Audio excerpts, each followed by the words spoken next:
palavra é viva, ela é eficaz, Senhor, para que todas as questões, Senhor, da humanidade, elas possam ser sanadas e solucionadas. E que nós possamos, Senhor, colocar em prática tudo aquilo que deseja. Pai, pedimos ao Teu Santo Espírito que guia-nos nessa jornada. É que pedimos ao Senhor, em nome de Jesus. Amém? Graças a Deus. Com muito carinho, irmãos, podemos sentar. Eu peço que os irmãos abram as suas Bíblias na carta de Paulo aos Filipenses. Tá? Vamos estar lendo a palavra dos versículos 19 ao 28. Filipenses 2, 19 a 28. Aleluia. Graças a Deus. Particularmente, este contexto de Filipenses, essa carta, a Filipenses é uma das cartas que eu mais gosto, tem nessa carta o versículo, a passagem que eu mais gosto, mas não é o que nós vamos estar abordando aqui nesta manhã. Amém? Quem entrou, diga amém? Graças a Deus. Filipenses 2, versículos 19 ao 28. Aleluia. Espero que o Senhor Jesus enviar Timóteo o mais breve possível, a fim de que eu me sinta animado também ao receber notícias de vocês. Porque não tendo ninguém com esse mesmo sentimento e que se preocupe tão sinceramente por vocês, todos os outros buscam os seus próprios interesses e não os de Jesus Cristo. Quando a Timóteo, vocês conhecem e o seu caráter provado, pois serviu ao Evangelho junto comigo, como um filho, trabalha ao lado do Pai. Portanto, este é quem espera enviar, tão logo eu saiba como vai ficar a minha situação. Mas confio no Senhor também, que eu mesmo em breve irei até aí. No entanto, julguei necessário enviar-lhes Epafrodito, meu irmão, cooperador e companheiro de lutas, da parte de vocês, mensageiro e auxiliar das minhas necessidades.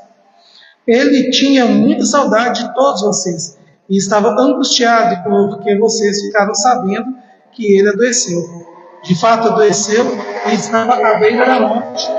Mas Deus se compadeceu dele, e não somente dele, mas também de mim, para que eu mesmo tivesse tristeza sobre tristeza. Por isso, tanto mais eu me apresso em mandá-los, para que, vendo novamente, vocês fiquem alegres e eu tenha menos tristeza. Recebam-no, pois, no Senhor, com toda a alegria e o honrem, sempre que o são dele. Porque por causa da obra de Cristo, ele quase morreu, arriscando a própria vida, para suprir a ajuda que vocês não podiam me dar, pessoalmente. Amém? Espírito Santo de Deus, fale conosco nesta manhã. Senhor Pai, que a tua glória seja manifesta. Sim, que não seja o Rodrigo, mas seja o Senhor. Integre a vida de cada irmão que está aqui. E que o propósito dessa ministração possa estar cravado, Senhor, internalizado em seus corações. Sim, meu Pai, que pedimos em nome de Jesus. Amém, irmãos? Graças a Deus. Irmãos, e nós estamos numa série de mensagens que intitulado Amigos do Pastor. E parece algo pessoal, mas é algo muito mais abrangente e muito maior. Fico muito feliz de ter sido convidado de estar aqui, primeiro pela Federação Pessoal com o Pastor Lucas, pelo amor e o carinho pela doutora Gisesiana, antes também que para a cidade, amavam meus irmãos também. E se eu pudesse dar um título para essa mensagem, seria Concatenar-se laços de amizade para a prática do amor cristão, liberdade do ensino em Cristo, para a promulgação do Evangelho. Ficou um nome meio grande, mas o que eu quis dizer aqui é que Deus, na sua infinita misericórdia, na sua infinita bondade, Ele reúne pessoas, Ele reúne interesses e cria situações através dos seus estatutos e através da sua vontade, que é infinita, boa, perfeita e agradável, para que ambos interesses possam culminar no trabalho de servidão para a promulgação do Evangelho. Nós temos hoje a Bíblia como manual de fé e prática, pura e simplesmente para que nós possamos alinhar nossas vidas com o objetivo de servir a palavra do Senhor. E vocês estão ouvindo aqui, vão ouvir muito a palavra servir, porque o grande foco é servir. Como foi comentado aqui no início, nós conhecemos um momento de pandemia, um momento que a igreja ela sofreu um ataque, sim, ao qual a humanidade ela passou por dificuldades. Muitas pessoas perderam entes queridos, muitas pessoas morreram. Nós sofremos caos econômicos e muitos tiveram percas que talvez não se recuperem mais delas. Mas desse mesmo motivo, Deus reuniu uma série de homens com interesses comuns, que é a causa do Evangelho. E Cristo começa a trabalhar de maneira excepcional e maravilhosa, para que o Evangelho possa ser promulgado entre tribos, povos e nações.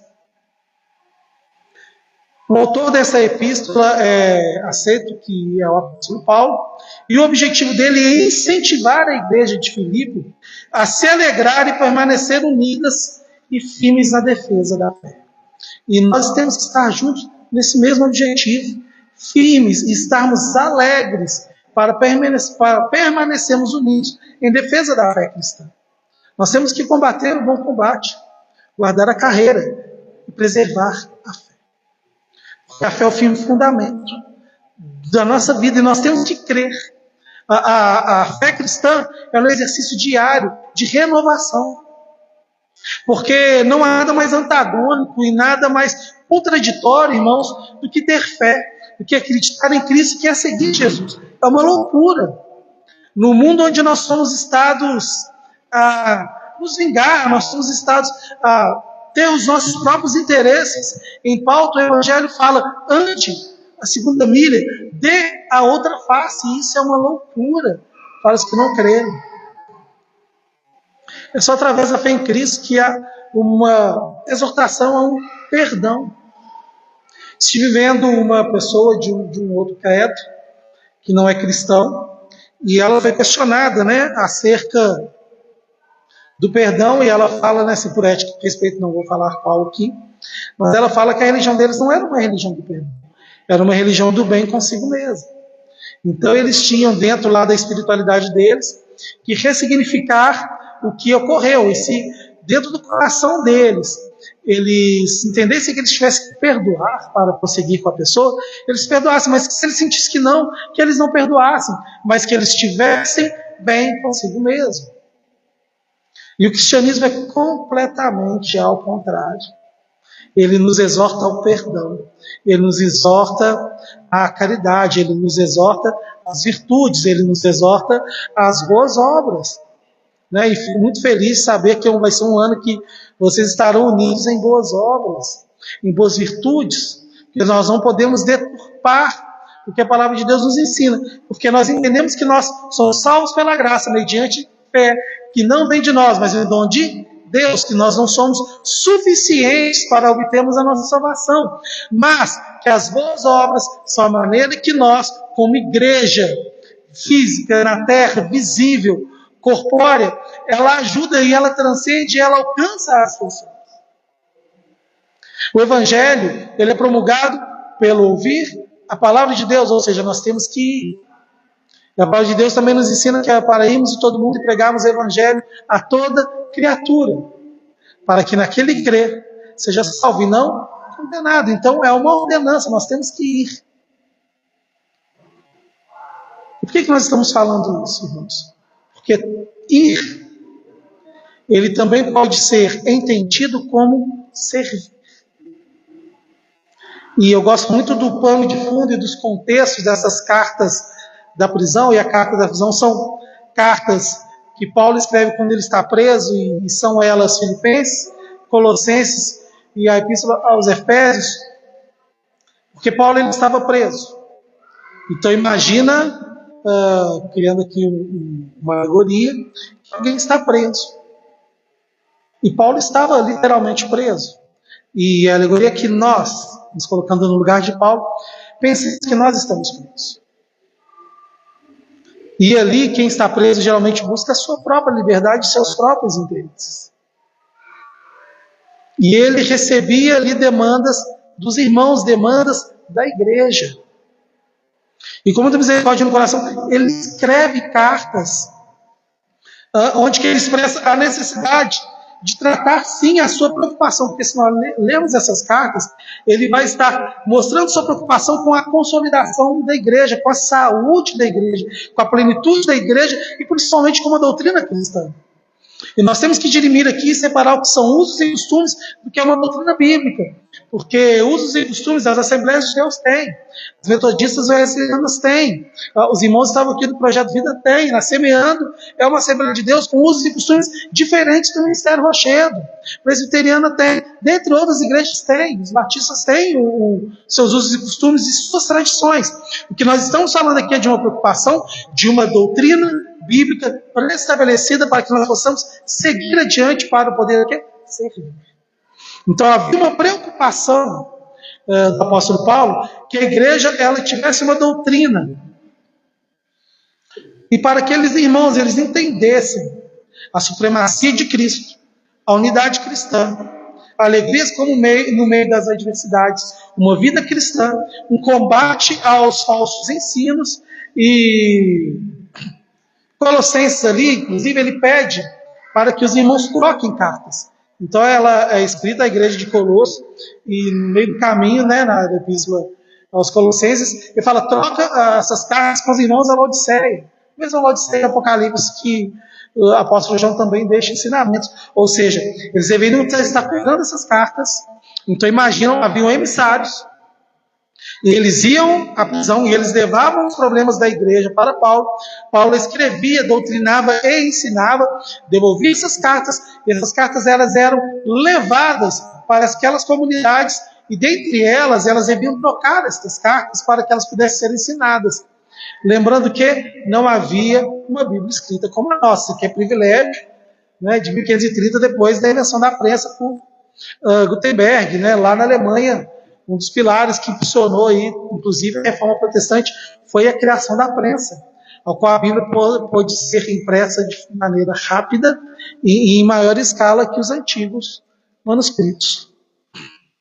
Irmãos, vejam bem, homens preocupados, homens comprometidos, homens de dores, agindo de maneira intencional para que se levasse a palavra do Senhor. Veja, irmãos, aqueles irmãos, eles não estavam ali aleatoriamente. Deus não uniu pessoas aleatoriamente, porque Deus não une pessoas de maneira aleatória. Nós estamos aqui por um propósito específico e especial. Temos, né, o pastor que está de viagem, está aqui nos visitando. Tem irmãos que estão, né, nos visitando como eu, e eu falo nos visitando porque eu também sou da casa, eu me sinto da casa. Eu me sinto acolhido aqui na casa. E os irmãos aqui também estão unidos por propósitos específicos. Então, irmãos, o que nós temos que entender aqui é essa familiaridade, essa intencionalidade, porque o Evangelho de Cristo ele é algo intencional. Nós temos falado disso na igreja com alguns grupos específicos, de maneira mais incisiva, que a palavra de Deus ela tem que ser levada de maneira intencional. A palavra de Deus ela tem que ser levada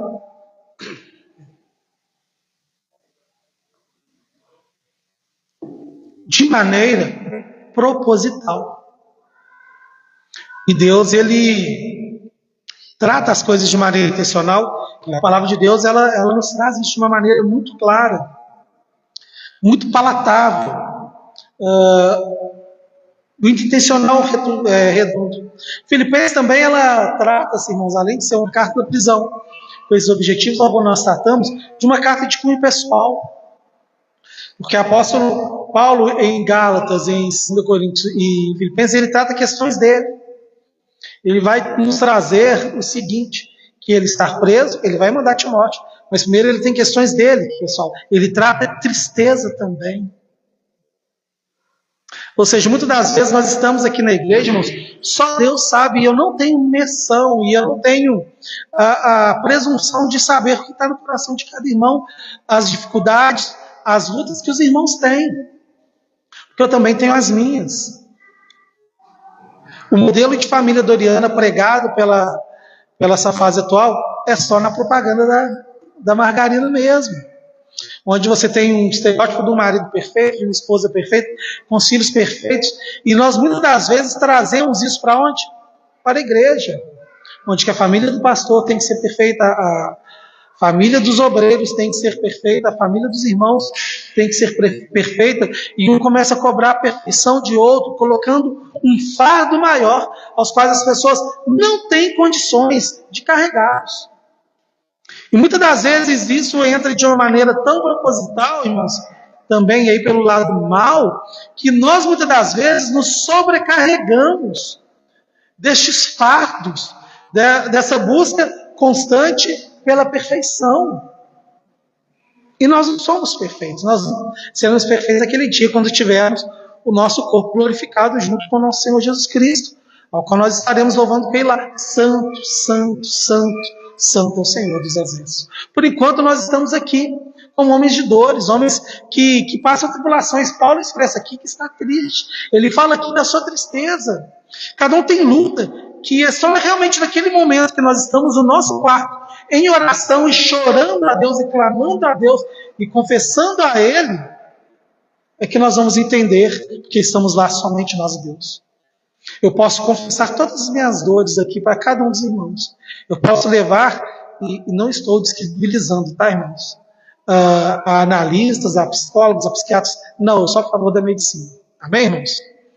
Mas mesmo que eu leve todas as minhas angústias, estes profissionais específicos, e ao conhecimento pastoral ou de um irmão, eles não podem suprir as demandas da minha alma, porque tem aflição que é somente Jesus Cristo, que é somente eu e Cristo, que é somente vocês e Cristo. Mas isso não pode ser falta, não pode ser empecilho para que vocês sirvam a Deus. Porque o texto ele nos relata aqui alguns relacionamentos. Porque nós somos feitos de relacionamentos. E eu estava vindo para cá e eu ouvindo uma pregação de um pastor que a gente gosta muito, e ele conta um caso que houve uma festa na igreja e ali o dirigente, a pessoa que estava dirigindo o culto, ele leu os nomes das pessoas que ajudaram na festividade, e ali ele não leu o nome de uma senhora em específico, e ela sai da cozinha indignada, e eu vou sair da igreja, eu não fico mais na igreja, e quando ela foi perguntada por quê, sabe por quê? Foi reconhecido todos, menos eu. E realmente, quem está fazendo evento, e só quem faz evento sabe como é difícil, principalmente na igreja, tem que ter a preocupação realmente de reconhecer as pessoas. É um carinho muito lindo que vocês têm aqui. Eu fui recebido, eu fui acolhido, eu ganhei um brinde da igreja, eu me sinto acolhido por isso. Todos nós queremos e gostamos, sim, até porque faz parte da socialização, o reconhecimento. Mas o que nós condenamos aqui é a busca incessante por um mérito, porque o mérito da igreja está somente em Cristo Jesus. Veja bem, Paulo estava preso. E aí nós temos que entender um pouco quando começa a igreja. Filipe, Paulo, está na cidade de Filipe e ele encontra umas irmãs orando. E ele vai orar junto com essas irmãs ali, que não são de oração, e ele fala de Cristo, e elas aceitam Cristo, e ali eles estavam indo embora, né? Era um litoral, e eles encontram uma menina que era possuída por um espírito de adivinhação, e essa menina começa a ficar como emissária de Cristo. E emissário é um dos significados de apóstolo. E ali ele se cansa, porque ela ficava ali gritando, né? Que ele era um emissário de Cristo. E ele expulsa essa entidade maligna. E os donos, os homens que ganhavam dinheiro com as adivinhações dessa menina, eles o processam e ali ele é preso. E é um intento para matá-lo. E é um intento para matá-lo. E como Deus não faz nada de maneira aleatória, por certa razão, um jovem fariseu da tribo de Benjamim, aluno da escola de Gamaliel, chamado Saulo, ele era também de cidadania romana. E quando esse homem ele é preso, ele fala, opa, me julga que não, porque eles iram matá-lo. Eu sou de cidadão romano, eu quero ser julgado por César. E aí eles falam, não, quando descobrem, né, porque eles não poderiam ir o sinédrio ali, né, os judeus eles não poderiam prendê-lo, que ele era cidadão romano, eles tentam negociar para soltá-lo. Ele fala, não, eu quero ser julgado em Roma. É meu direito. E ele, é claro, né, a Bíblia não relata, mas haveria consequências os judeus estarem prendendo o cidadão romano justo no vasto Império Romano. Porque Deus também não faz nada aleatório. Deus saberia que ele deveria ser guardado. Deus saberia que ele teria que ser transferido. Deus saberia que ele teria que ter um tempo para que ele pudesse produzir e ser protegido dentro de quê? Da própria estrutura romana. Então, irmãos, o que nós aprendemos com isso? Nós temos que ter uma lição disso. Deus muitas das vezes vai usar a estrutura maléfica deste mundo para nos preservar, para nos guardar, para que nós possamos levar a sua palavra. Então nós temos que ter o discernimento de espírito, e uma vida focada à devoção, a esses encontros rotineiros que nós temos aqui, né, a metodista Celina, a luz do Gessel também, né, que é para os irmãos estarem se conectando, o devocional diário, plano de leitura e uma vida de oração para a gente enxergar essas coisas. E amo também a história dos metodistas wesleyanos, né? De Wesley, certa feita em um navio, ele estava indo para os Estados Unidos, e meio ali em dúvida se era salvo ou não, ele encontra certos homens sentados e cantando. Essa história me deixa emotivo, inclusive. E os irmãos estavam louvando, e fala, pô, os irmãos aqui estão louvando, eles estão sendo revestidos de poder do Espírito Santo aqui, e vou conversar com eles. E quando ele aproxima dos irmãos, eram irmãos moravianos. E esses moravianos eram de uma localidade chamada Morávia, então eles eram os moravianos, né, cidadãos de Morávia. E eles estavam louvando, e por que eles estavam sendo louvados? Por que eles estavam louvando? Porque eles estavam se vendendo como escravos, para levar a palavra de Deus. Essa é a história dos moravianos, né? Vou contar de uma maneira mais reduzida aqui, mas esses moravianos, eles eram cristãos extremamente piedosos, e eles ficaram sabendo que o Senhor de terra, ele havia comprado 2.000 escravos africanos, e ele estava levando para uma ilha, salvo engano, Oceania. E eles se encheram de íntima compaixão, e foram atrás deste senhor de terras e senhor de escravos, e se oferecem para poder levar a palavra de Deus como missionários da casa do Senhor. E este homem não era um homem de fé. E ele fala com eles, eu não pago ninguém para ir falar desse Deus para os meus escravos. E eles perguntam se teria uma maneira, como que eles poderiam ingressar nessa ilha. Ele falou, eu não gasto nenhum dos meus recursos. E o que esses homens fazem? Eles se vendem como escravos para poder servir a Cristo, a estes 2 irmãos. Eles aproveitaram a estrutura má de um sistema escravagista, um sistema totalmente braçal, de um esquema totalmente... E me foge, irmãos, confesso a vocês palavras, para descrever o que eu penso da escravidão de maneira grosseira, de maneira violenta, de pegar pessoas e tirar da sua terra natal para forçá-los a trabalhar de maneira pesada, enfim. Creio que os irmãos também dividem essa mesma indignação comigo. E eles se venderam, e quando eles chegavam lá, irmãos, eles não iriam ser missionários, eles seriam ser escravos, eles iriam estar trabalhando como escravos, e eles estavam ali louvando a Deus pela oportunidade de ir levar a palavra do Senhor. E ele, demais, ele tem experiência com o Espírito Santo, e ele entende e tem a certeza da salvação, e ele vai para os Estados Unidos. Enfim, a história vocês dominam melhor que eu. E vejam, irmãos, homens que amavam tanto a obra que se venderam como escravos para servir a Cristo. Em algum momento da nossa vida, em algum momento da nossa história, nós também temos que nos vender como escravos a favor da obra de Cristo. E como que o Wesley teve essa percepção e ele teve essa certeza da salvação, e ele teve ali uma experiência com o Espírito Santo?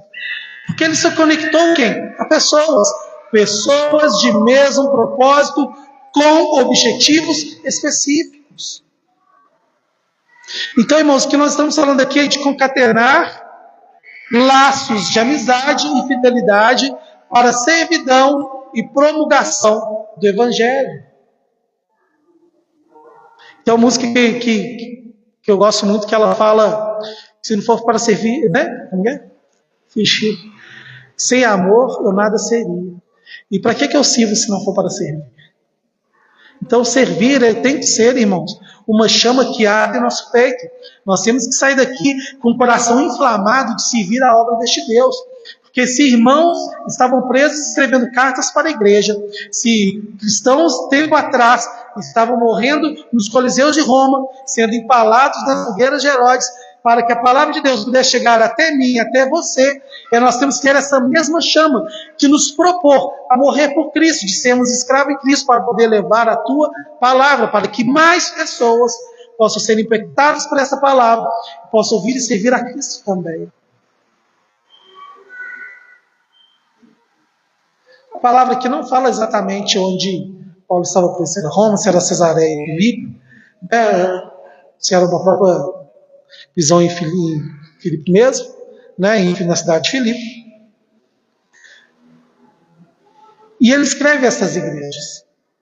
Então, irmãos, a carta, e eu vou falar um pouco dessas cartas da prisão agora, para a gente entender esse conceito. Eu ainda estou na introdução, amém?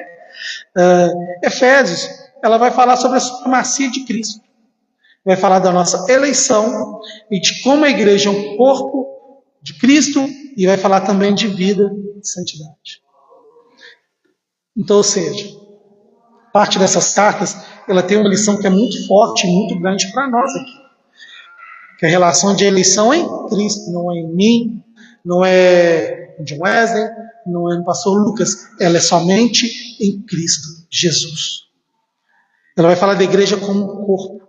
E o corpo tem várias o quê? Partes. E cada um atua onde a proficiência foi levada aqui sobre dons e talentos. E muitas das vezes, irmãos, nós não temos dons e talentos. Ainda bem que trouxe o irmão para louvar, que se dependesse de mim, eu gasto para bater palma, eu desafio batendo palma.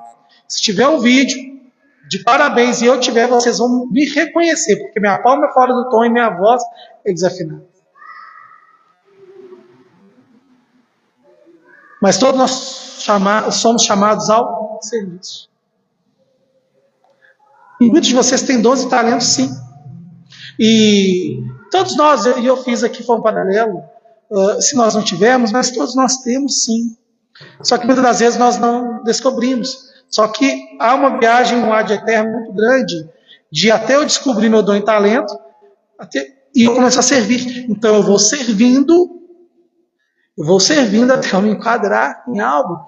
Mas é importante que todos nós nos enxerguemos como parte do corpo de Cristo. Cadeiras vazias deveriam doer a nossa alma, né? O pastor comentou, alguns irmãos não estão aqui de maneiras justificadas, né?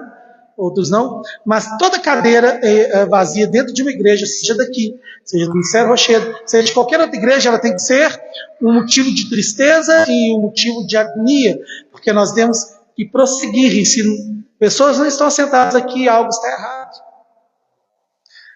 Que pelo menos elas estejam sendo consolidadas no trabalho, que elas estejam sendo consolidadas no ponto de ônibus, que elas sejam consolidadas nas casas. Minha mãe me traz um exemplo fantástico. Uma senhora, não vou falar a idade dela aqui, se ela ficar sabendo que eu comentei de idade, ela vai brigar comigo. Mas ela compra aqueles papeizinhos de evangelismo, né? Em Belo Horizonte. E ela senta no ônibus, uma senhora, no ponto de ônibus, conversa, de repente ela está entregando o papelzinho dela. E ela não se vê uma obreira na casa do Senhor. Ela fala que não tem talentos e dons para trabalhar na casa do Senhor. Mas ela é uma evangelista nata. Porque ela senta, ela fala de Jesus. Minha mãe quer agradar ela, irmãos, é ir no hospital ou ir no cemitério. No velório, minha mãe gosta. Mas a palavra não fala que é melhor estar no velório do que estar numa festa. Então, porque a linguagem do amor da minha mãe é de serviço. Ela adora, tá, minha amiga está doente. Mãe, isso aí, mãe. Não, eu vou ter que ir no hospital porque eu tenho amigo que está internado. Ah, fulano lá ganhou menina, ela vai lá. Hoje nem precisa mais, está muito fácil, né? Cuidar do umbigo. Serviço. Então, irmãos, para servir não precisa de talentos específicos. Não. Para servir, nós precisamos de ter um coração contrito e uma consciência da necessidade da obra. Eu não sei se vocês já perguntaram ao pastor quais são as demandas da igreja para servir. Não sei se alguns de vocês, irmãos, e os que não fizeram, façam isso. Pergunte, pastor, o que a casa do Senhor precisa de mim? Eu quero trabalhar, eu preciso trabalhar. Colossenses, ele vai falar de Cristo como a cabeça da igreja, e Cristo realmente, ele tem que ser a cabeça da igreja. Se começar a entrar na minha cabeça algo está de errado, nós devemos pensar e entender Cristo como cabeça da igreja. Filipenses, ele nos traz aqui uma visão mais prática da vida cristã. Ela vai falar da humildade, não é isso? No capítulo 2 ali, versículo 5 em diante, ele vai falar da kenosis de Cristo, né? Que é o esvaziamento de Cristo, que ele fala que Cristo, mesmo sendo Deus, não teve usurpação de ser Deus, mas ele foi servo, se fez de servo, ou seja, ele se esvaziou e fez de homem. E é por isso que seu nome é maior que todos os nomes, e algum dia todo joelho se dobrará a ele. E esse é um versículo que eu amo, esse é um versículo do meu coração, porque ele fala da supremacia de Cristo, ele eleva a Cristo à condição de Deus e homem, e ele traz na minha mente aqui, limitada, a maneira mais simples de se entender a divindade de Cristo, essa obra de redenção, que era Deus, que fez homem para servir, para morrer, e que não teve usurpação de ser Deus, com o objetivo específico que é de servir. Paulo também, Filipenses, ele foca na igreja. E ele fala de nós temos o mesmo sentimento de Cristo. Aí eu estou dando para trás no capítulo 2. Nós fizemos uma leitura aqui a partir de 19, vamos para o 5, agora vai na primeira sessão, que é de 1 ao 4. Ele fala que nós devemos ter o mesmo sentimento de Cristo, que é nos esvaziar. Só que Cristo, ele se esvaziou de ser Deus, porque Cristo é Deus. E nós, homens, não somos deuses, mas nós temos um Deus, que é o nosso ego. Nós temos um Deus, que é a nossa arrogância. Nós temos um Deus, que é a nossa prepotência. Nós temos um Deus, que são os nossos narcisismos. E todos, mais ou menos, têm um pouco de cada um. Uns mais inflamados e outros menos inflamados. Então nós temos que ter o mesmo sentimento de Cristo, de nos esvaziar de nós mesmos. Porque a palavra de Deus fala que a minha justiça, ela é um trapo de imundícia. Então todas as questões filosóficas, acadêmicas, que eu acho que eu sei, são sombras de nada perto da glória de Cristo, perto da imensidão que é Cristo, perto da onipotência, onipresença e onisciência que é Cristo, da eternidade, dos seus atributos incomunicáveis, aos quais, por mais que eu escreva, por mais que a inteligência artificial desenhe, serão sombras de nossa imaginação. Então nós somos convidados, nós somos exortados a sermos cristãos, a sermos parecidos com Cristo. Antes da igreja de nós sermos chamados cristãos, nós éramos chamados de os do caminho. E o que quer dizer os do caminho? Os que vão. E como nós já falamos, e eu vou ser redundante, toda vez que a gente falar em ir, nós estamos entendendo que é o servir. E nós estamos falando de ações, estamos falando de igreja. Porque igreja são pequenos atos de serviço. A igreja vem servindo a humanidade desde o início. Nós fomos em Atos 2,42, que eles falavam, né? Preservar na doutrina dos apóstolos, na comunhão, no partir do pão e nas orações.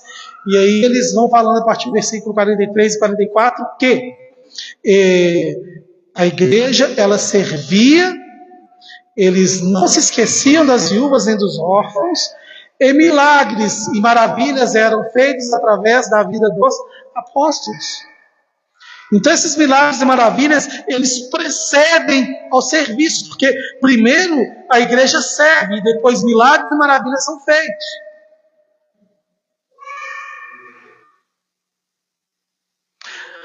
A obra da conversão é a maior maravilha que existe, irmãos. Nós temos irmãos rendidos a Cristo e o Espírito Santo tomando essas pessoas. É a maior maravilha de Cristo. Pessoas descendo a água do batismo são milagres incontáveis nas nossas mãos. Nós possamos ser vasos para sermos cheios deste Espírito Santo. Nós possamos sermos pés e bocas que levem a palavra do Senhor. Os temas principais de Colossenses aqui são a união com Cristo, a humildade e o altruísmo, parceria no Evangelho, perseverança no sofrimento, contentamento à aprovação de Deus e esperança para o futuro. Nós temos que estar unidos em Cristo Jesus.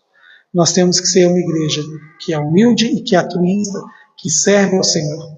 Nós temos que ser parceiros do Evangelho. E por isso eu acho muito pertinente quando falo amigos do pastor, que são parceiros do Evangelho. Nós temos que sofrer de forma perseverante. Nós temos que nos contentar nas provações.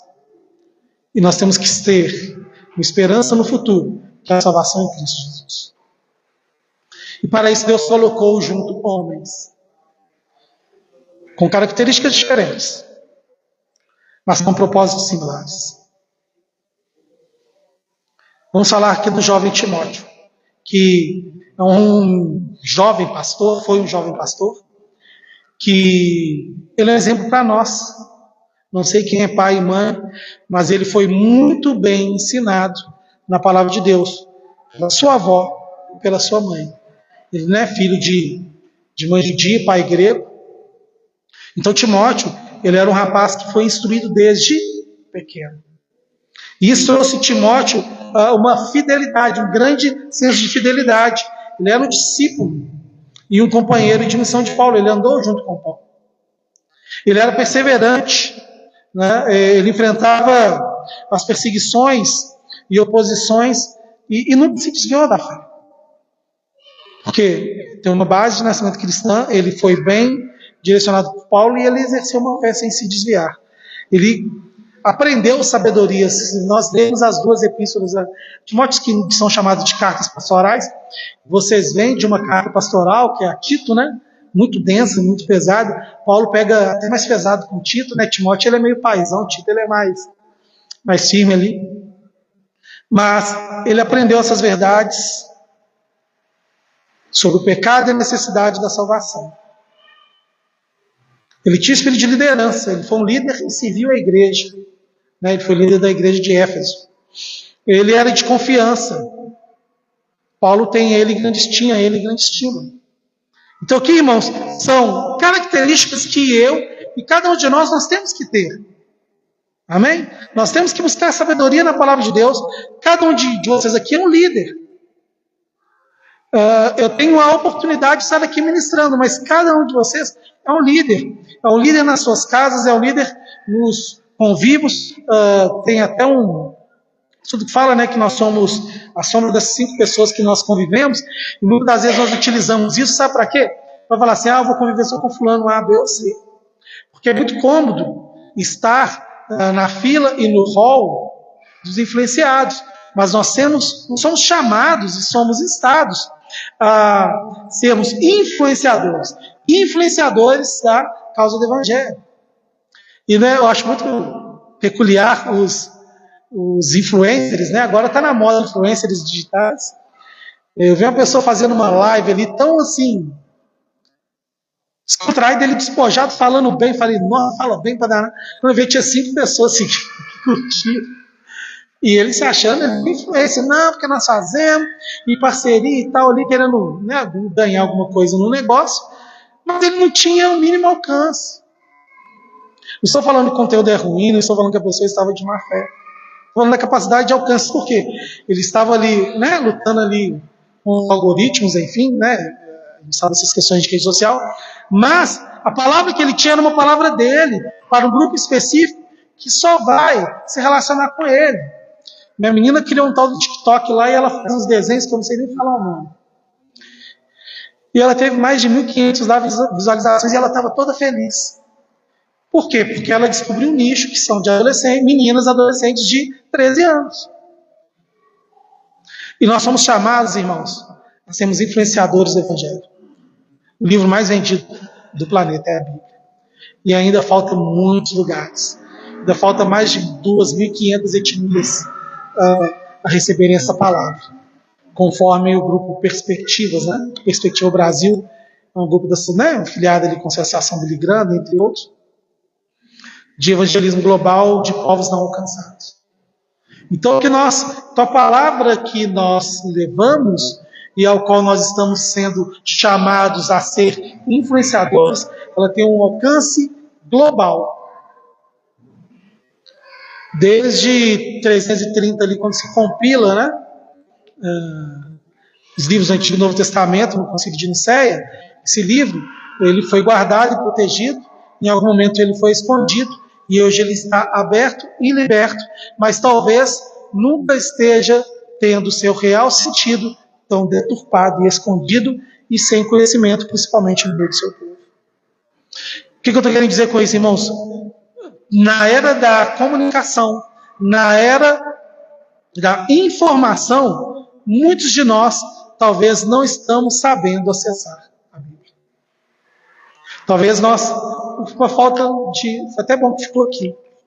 Do mínimo que é a leitura e a consulta básica deste livro. Nem todos vão ser chamados a mestres e doutores, mas todos nós somos chamados a promulgadores desta palavra. E que nós possamos ter essas características de Timóteo. Sabedoria, liderança e confiabilidade. Timóteo era um rapaz que se mostrou confiável. E cada um de nós temos que ser confiáveis. Seja aqui na igreja com o pastor, seja nos relacionamentos interpessoais, seja nos relacionamentos íntimos. Temos que ser confiáveis. E nos cercar de pessoas confiáveis.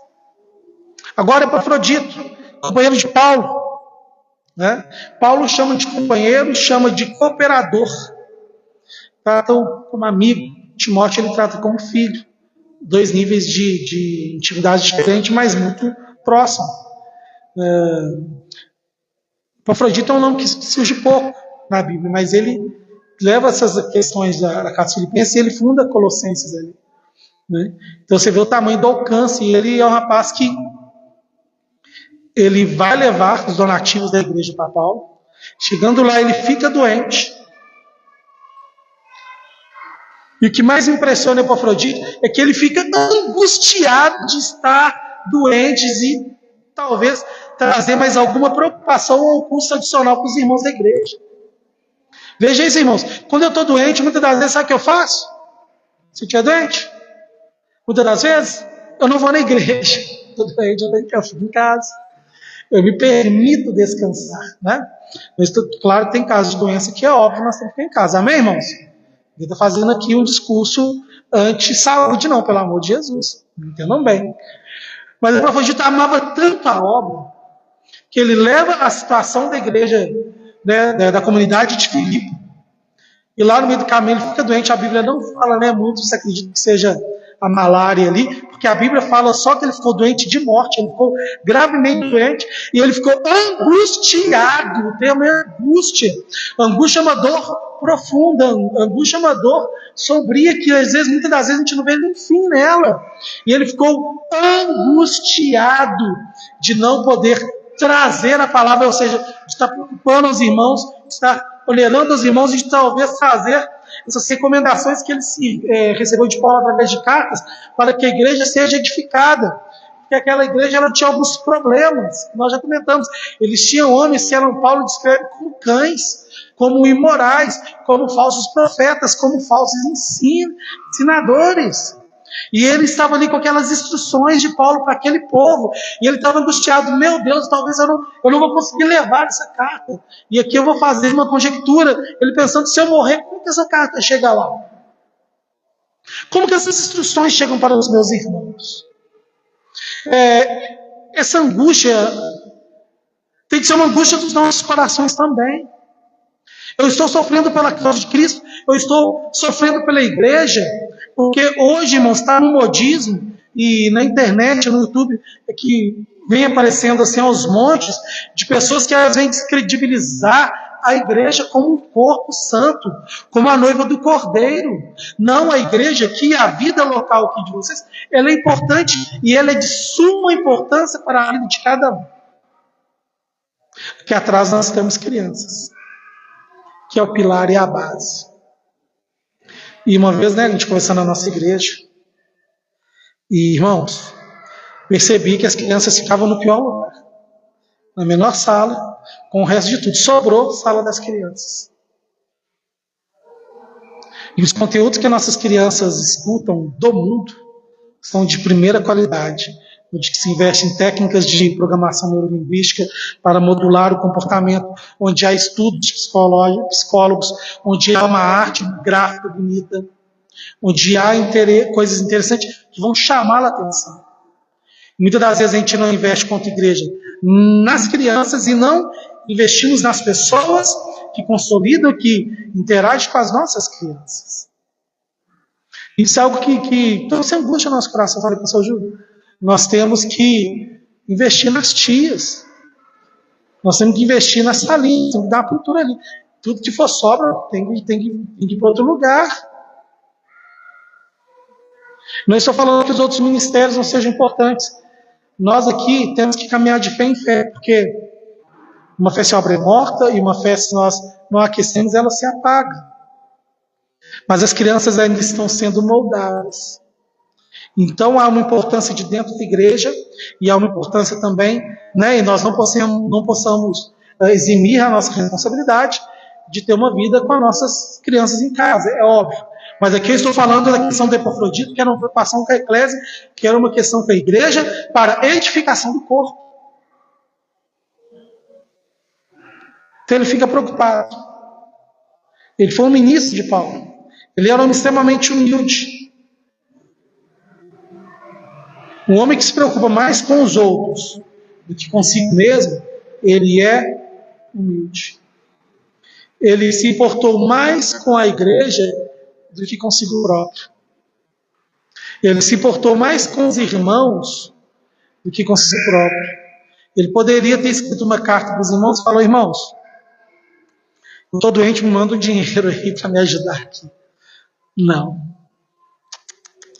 Ele ficou preocupado dessa mensagem chegar aos irmãos. Ele era temente e fiel a Deus. E ele era comprometido com a causa do Evangelho. Qual que é o nível de importância que nós damos à causa do Evangelho? Se tiver um jogo do meu time e uma ação do Evangelho, qual que eu prefiro?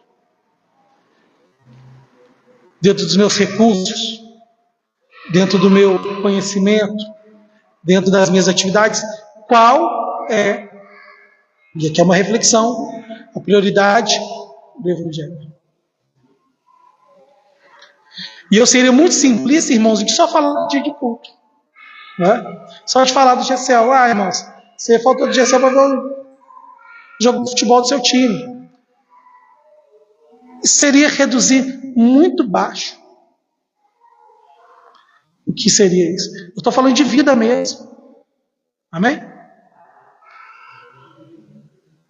Um exemplo. Traz alguns exemplos do ministério de Cristo. Um jovem chega perto de Jesus e fala, mestre, queria seguir. O que eu faço? E o jovem era rico. O que Jesus falou? Venda seus bens, dê aos pobres e sigam-me. E a palavra fala que ele se entristeceu. Ou seja, ele preferiu o que era dele. Ele preferiu, porque muitas das vezes a captação de recursos, mas a igreja é uma barreira e eu não vou entrar nisso. Apesar de ter falado que o Afrodito tinha levado uma oferta para Paulo.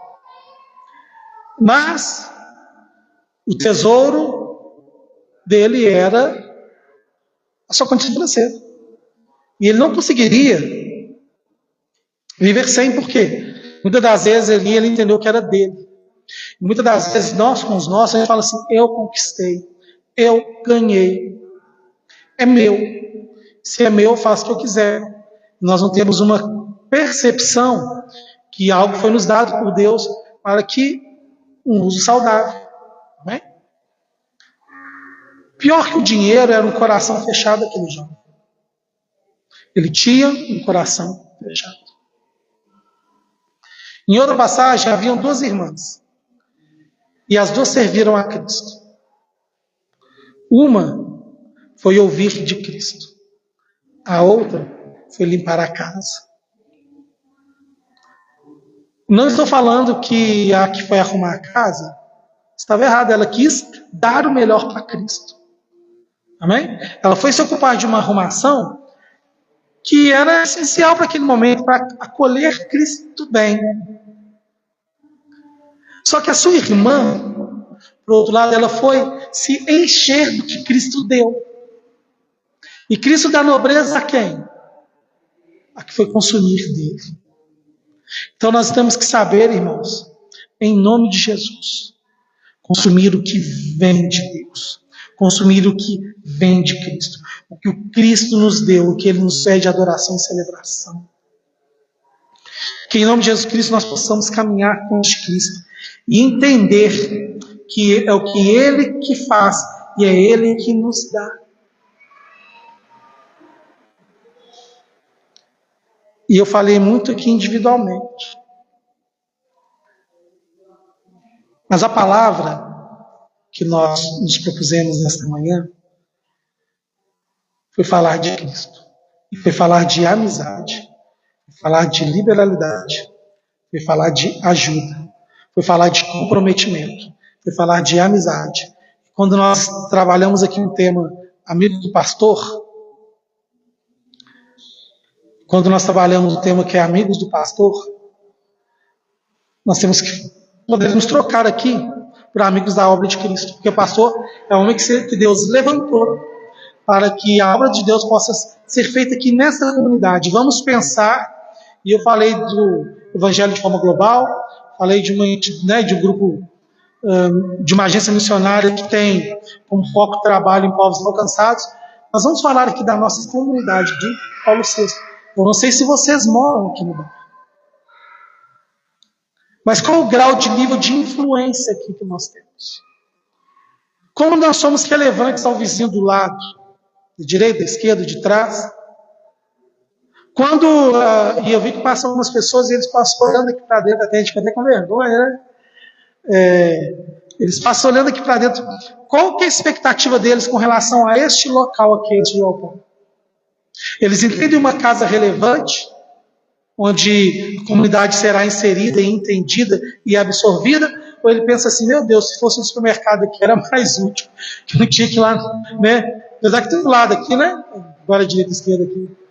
Podia ter um supermercado com um preço mais barato, uma loja de material de construção. O que ele pensa aqui, quando ele vê isso aqui? Qual a utilidade disso aqui?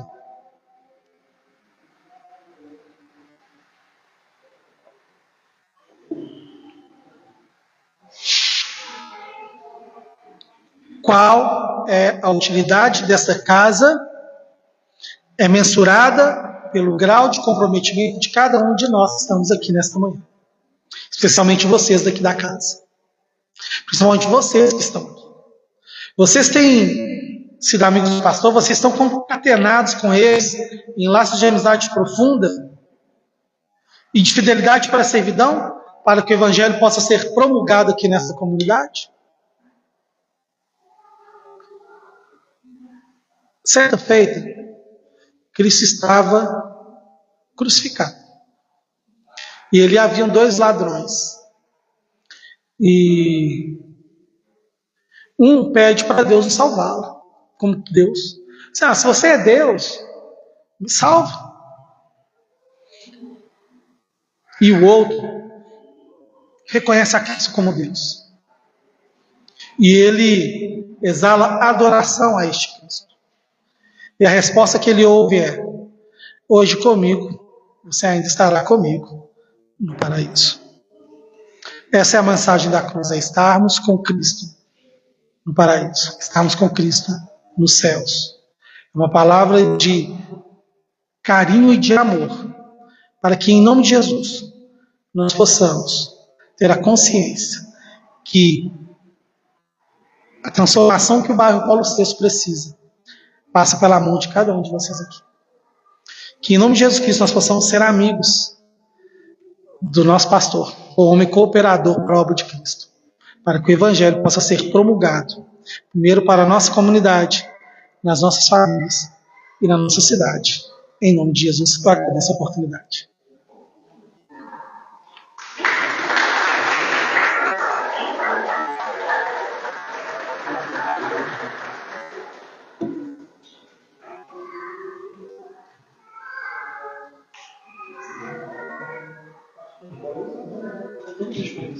Isso. É, seja. Você quer Irmão, vocês me ouvem? Fazendo oração? Não, tem problema não. Você consegue ouvir? Eu sinto tão de cara que eu falo assim, eu falo alto. É quase que fala pessoas que têm mais de 300, tão alto. Pai querido de amor e Deus. Seu Pai, em nome de Deus, Cristo, agradeço a oportunidade de estar aqui. Irmãos também foram chamados a ser. Todos chamados a ser amigos do pastor. Sejam pessoas que possam ser o apoio, pessoas fiéis, capacitadas para poder levar a palavra do Senhor a essas pessoas. Se necessitar, meu Pai, possa ir de ti. E que ele consiga, meu Pai, no endereço dessa igreja, possa ser uma chama onde o Evangelho vai ser promulgado, onde a tua palavra vai ser pregada, onde, meu Pai, que vai ser mandado aos teus apóstolos, comunhão, participando das orações. Senhor, Pai, nós precisamos entender, em nome de Jesus, a função do Evangelho que é de levar a tua palavra e abraçar pessoas, nos aproximar de pessoas de maneira intencional, para que a tua palavra seja levada aos povos e nações. Agradecemos.